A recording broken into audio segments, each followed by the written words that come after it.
Just not turn the ball over. I think have a good first half like we did executing, moving the ball side to side. And in the last 5 minutes of the game, we didn't do a great job of getting defensive stops. And we didn't execute down the stretch, and they pulled away with a big lead.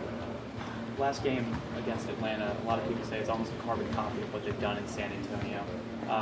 With that game happening over the weekend, do you think that kind of prepared you for tonight's game? Well, I think San Antonio playing them the first time and playing Atlanta the first time we prepared us for. I think just going into that game, we talked about not having a lot of turnovers and moving the ball, and we started the game off with like 7 to 8 turnovers in the first quarter, and it kind of got us down. And they're a team that plays with a lot of momentum, a lot of confidence, and when they get a lead, they keep it going.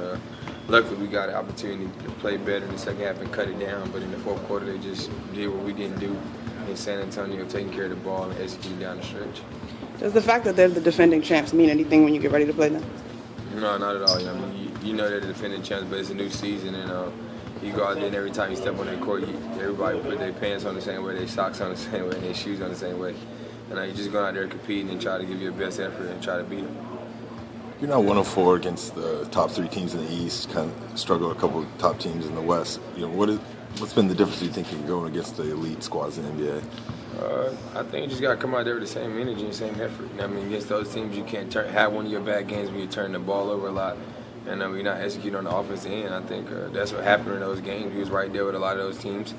Just those last 5 minutes, we didn't do our best job of executing our plays down the stretch, getting good shots, and getting defensive stops. And we got to kind of compete and play the same way we did when we played the Bulls here the other night.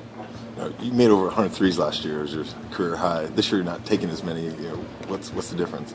Just finding my teammates more. Opportunities of just getting into the paint and getting to my mid-range jump shot. And when they're there, I'm taking them. I haven't made as much as I wanted to, but last year I took a lot of bad ones. I think at times, so just taking desperation ones. But now I'm just being better with my shot selection and trying to get into the paint more. Thanks, John. Thanks. Thank you.